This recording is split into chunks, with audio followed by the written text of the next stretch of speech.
Tuloy-tuloy ang therapy ng batang si Marvin sa Wellness Pilipinas in Action. Sa tuwing pupunta ang mag-ina sa Action Center ng ating Tatay Rani, lagi ring nakaalalay ang ating programa. Tatay Rani, salamat po sa inyo. Makakalakad na po yung anak ko, lalo na po kayo, Dok Kong po, na nakatulong po kay Marvin at kay tatay.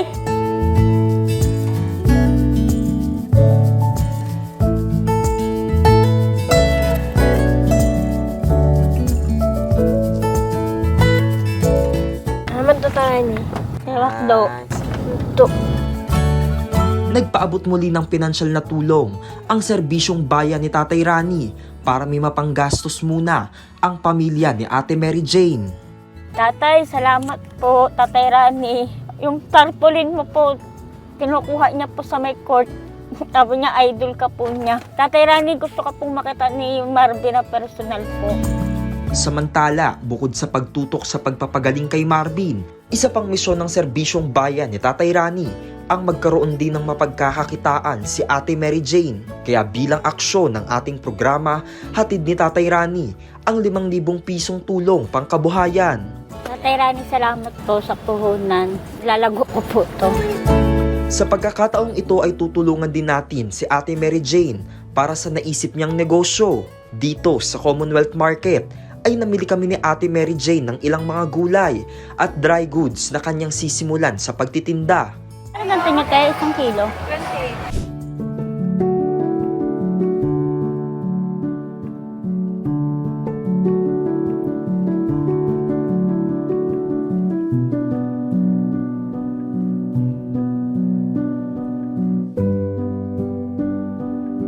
Ngayon po, nandito tayo ngayon sa Commonwealth Market. Tapos ito na yung mga pinamili ni Ate Mary Jane. Meron siyang sibuyas, meron siyang kalamansi, kamatis, sili, tsaka yung bawang. Tapos ayan po yung ire-repack niya, tapos ilalako niya dun sa kanilang lugar.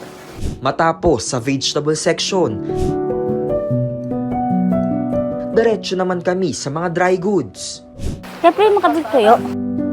1 kilo.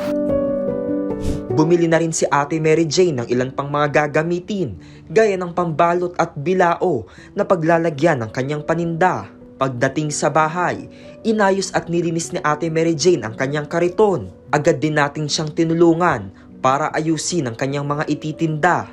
Nandito po tayo sa bahay nila Ate Mary Jane at dinala na po natin dito yung kanyang mga pinamili kanina sa Commonwealth Market. At ngayon namang oras na to magbabalot tayo, tutulungan natin si Ate Mary Jane na magbalot ng kanyang mga paninda.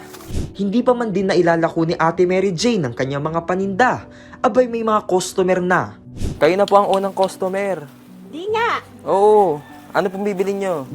Hindi ito nga. Hindi ito maalat. Hindi Sarap po. ito eh. Magkano bang ganito? 10. Kamatis po, baka gusto nyo bumili din.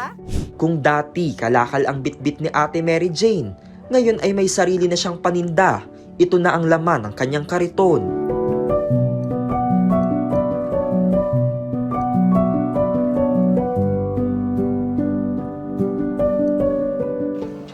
Gulay, toyo, sibuyas, tapos kamatis, sili, toyo. Sibuyas! Luya!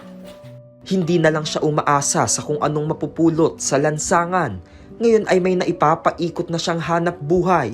May pag-asa ng unti-unting nabubuo para kay Ate Mary Jane. Tatay Rani, salamat po sa puhunan. Nagtinda na po ako. Maraming salamat po, Tatay Rani. I love you po, Tatay Rani. Naway ang munting simula ay maging tuloy-tuloy sa pag-asenso. Tanging hangad ng serbisyong bayan ni Tatay Rani ang mas maayos, mas maginhawa, at mas maipagmamalaking bukas para sa pamilya ni Ate Mary Jane.